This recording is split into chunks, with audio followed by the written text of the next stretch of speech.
یہ کہانی ہے اس جگہ کی جو ساحل سے ملیر تک کوہ باران، جسے اب کھیرتر کہا جاتا ہے، وسیع ہے۔ یہ کن لوگوں کا مسکن رہا ہے اور اقتدار کے کن مراکز سے یہاں حکومت کی جاتی رہی ہے۔ تلاش کرتے ہیں کراچی اور گرد و نواح کی تاریخ کو بنیادی اور قدیم کتابوں کی تحریروں سے۔ دوسرے پرتگیز وائسرائے ہند سے منسوب کتاب the commentaries of the great Afonso de Albuquerque میں لکھا ہے کہ جب 1507 میں پرتگیز بیڑا ہرمز پر قبضہ کرنے کے لیے گوا سے ہرمز کے لیے رواں دواں تھا تو نوتکیوں کے علاقے کروٹیے یعنی کراچی میں شاہ ہرمز کے جہاز ٹھیک اس کے سامنے آ گئے۔ شاہ ہرمز کے جہاز پرتگیز بیڑے کو دیکھ کر فوراً ہٹ گئے۔ کتاب کے مطابق نوتکی بلوچ تھے اور درجنوں کشتیوں میں سوار بلا کے تیر انداز تھے۔ چشم زد میں ہزاروں تیر برسا کر کسی بھی جہاز کے آگے کا سفر ناممکن بنا سکتے تھے۔ ضرورت پڑنے پر وہ اپنا توپ خانہ بھی استعمال کرتے۔ تب ہرمز سے کھمبایا یعنی کمبات کاٹھیاواڑ تک سمندر پر نوتکیوں کا راج تھا۔ بحری تجارت راہداری کے لیے کسی اور کے مقابلے میں نوتکی بلوچوں پر ہی سب سے زیادہ بھروسہ کرتی تھی۔ نوتکی اپنا بحری محصول گوادر میں وصول کرتے تھے۔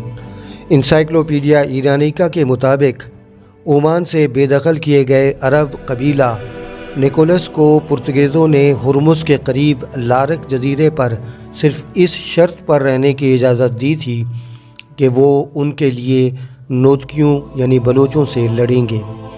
عرب قبیلہ نیکولس نوتکیوں سے لڑنا تو درکنار، وہ اپنی جانیں بچا کر لارک سے فرار ہونے پر مجبور ہو گیا۔ اطالوی موسیقار پیٹرو ڈولاویلی نے نوتکیوں کے حملے کے بعد لارک جزیرہ کی منظر کشی کچھ اس طرح کرتے ہوئے لکھا ہے کہ دسمبر 1522 میں جب وہ ہرمز کے سیر پر تھا تو کچھ دیر کے لیے لارک بھی گیا تھا۔ وہاں نوتکیوں کے حملے کے بعد ہر طرف تباہی ہی تباہی تھی۔ گھر مسمار تھے، میٹھے پانی کے کنوؤں کو بدبودار باسی مچھلیوں سے بھر کر ناکارہ بنا دیا گیا تھا۔ نیکولس عرب قبیلے کے لوگ سب کے سب لارک سے فرار ہو چکے تھے۔ ہرمز پر قبضے کے بعد وائسرائے ڈی البوکرک کو ایران کے صفوی بادشاہ شاہ اسماعیل کے حملے کا ڈر تھا، لیکن ہرمز پر آئے ہوئے شاہ اسماعیل کے سفیر نے حیرت انگیز طور پر البوکرک کو بلوچ نوتکیوں کے خلاف اتحاد کی پیشکش کر دی۔ اس سے اندازہ ہوتا ہے کہ اس دور میں نوتکی کتنی بڑی بحری طاقت تھے۔ مصر کے مملوک اور عثمانی ترک بحریہ کو تباہ کرنے اور مد مقابل یورپی بحری قوتوں انگریز، فرانسیسی اور ولندیزیوں پر اپنی دھاک بٹھانے کے بعد 29 نومبر 1596 میں پرتگیزوں نے ساحل مکران کے مرکز کلمت پر حملہ کر دیا۔ پرتگیزوں نے امیر ترین تجارتی مرکز پسنی کو لوٹ کر آگ لگا دی۔ کلمت کے حکمران حمل جین کو قیدی بنا کر اپنے ساتھ لے گئے۔ حمل کا آج تک پتہ نہ چل سکا کہ آخر کار ان کے ساتھ ہوا کیا۔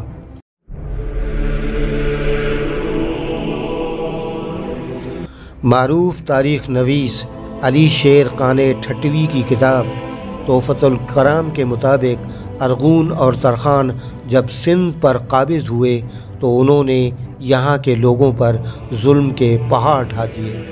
ترخان دور 1554 تا 1586 کے سندھ کے پہلے حکمران عیسیٰ خان ترخان نے مرید بلوچ کے باپ اور دیگر رشتہ داروں کو قید میں اذیتیں دے کر بڑی بے دردی سے قتل کرایا تھا۔ مرید بلوچ نے ایک فدائی حملے میں عیسیٰ خان ترخان کے بیٹے ٹھٹا کے حکمران مرزا صالح بیگ کو خنجر کے وار سے قتل کر دیا۔ اس طرح نہ صرف مرید نے اپنے باپ کا بدلہ لیا بلکہ ترخان حکومت کو بھی ہلا کر رکھ دیا۔ مرید کا مقبرہ مکلی کے قبرستان میں مزاحمت کی علامت کے طور پر آج بھی موجود ہے۔ مغل بادشاہ اکبر نے 1585 میں ترخانوں کو شکست دے کر سندھ کو اپنی ہندوستانی سلطنت میں شامل کر لیا۔ اکبر بادشاہ نے نہ صرف مقامی قبائل سے دوستانہ تعلقات رکھے بلکہ وہ ان کی فوجی صلاحیتوں سے بھی فائدہ اٹھانا چاہتا تھا۔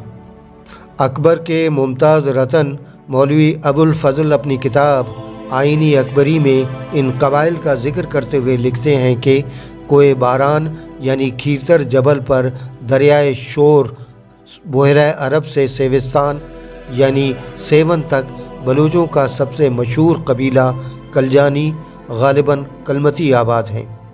یہاں ان کے 20,000 گھرانے ہیں جن میں 1,000 سوار ہیں اور ان کے پاس عمدہ نسل کے اونٹ ہوتے ہیں۔ کھر کے مقام پر نومردی یعنی برفت رہتے ہیں۔ ان کے 300 سوار اور 7,000 پیادے ہیں۔ بلوچوں کا ایک اور قبیلہ مزاری ہے جن کے 1,000 جانباز ہیں اور ان کے پاس اچھی نسل کے گھوڑے ہیں۔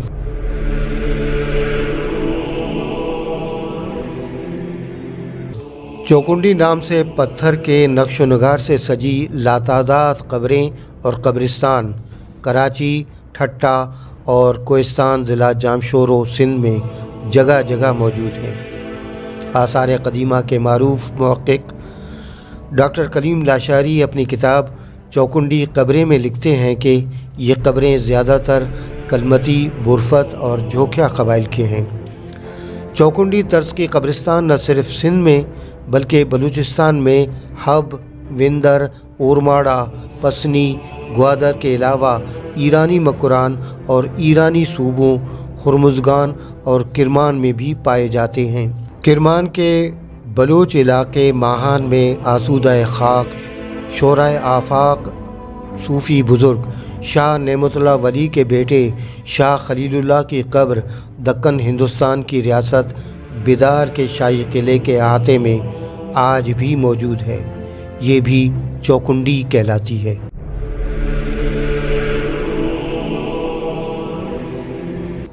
شاہ لطیف بھٹائی کی شاعری میں سرگھاتو کے کردار مورڑو کلاچی کن نامے گاؤں میں رہتا تھا۔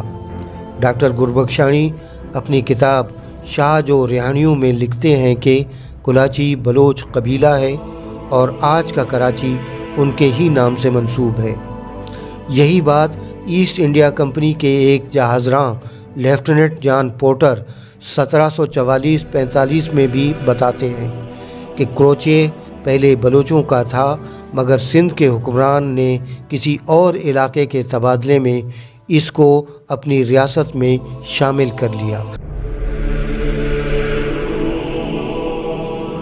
معروف محقق اور تاریخ دان ڈاکٹر نبی بخش بلوچ کے مطابق سندھ کا یہ حکمران کوئی اور نہیں بلکہ نور محمد کلوڑو تھا، جس نے 1729 میں ایک بڑا لشکر لے کر نہ صرف ملیر پر حملہ کر دیا بلکہ کراچی کو بھی بآسانی قلات سے چھین کر سندھ میں شامل کر لیا۔ نور محمد کلوڑو کے بیٹے غلام شاہ نے 1758 سے 1772 تک سندھ پر حکمرانی کی۔ غلام شاہ نے اپنے ٹھٹہ کے نواب شکر اللہ کے ذریعے ملیر کے 2 طاقتور سرداروں ملک توتا کلمتی اور جام کریم داد جوکھیوں کو پیغام بھیجا کہ کچھ بھی کر کے رانا ارجن سے لاہری بندر چھین کر اس کو کلوڑا سرکار کے حوالے کرایا جائے، مگر ملیر کے دونوں سرداروں نے اس معاملے میں کوئی دلچسپی نہیں دکھائی، کیونکہ کراچی اور لاہری بندر جانے والی تجارتی قافلوں سے راہداری محصول ان قبائل کی آمدنی کا ایک اہم ذریعہ تھی۔ مگر نواب شکر اللہ کے مہمجو نوجوان ملازم بجار جوکھیوں نے اپنی دوسری کوشش میں رانا ارجن کا کام تمام کر کے لاہری بندر غلام شاہ کے حوالے کر دیا اور خود کریم داد کی جگہ جوکھیا قبیلے کا سردار بن گیا۔ ڈاکٹر نبی بخش بلوچ کی کتاب جنگ نامہ میں لکھا ہے کہ غلام شاہ دور میں ملیر، ساکرو اور کوہستان کے قبائل کلمتی، جوکھیا، برفت، لاشاری، کھوسا، گبول اور خاسکیلی کو آپس میں لڑا کر کمزور کیا گیا اور راہداری محصول قبائل کے بجائے اب کلوڑا سرکار وصول کرنے لگی تھی۔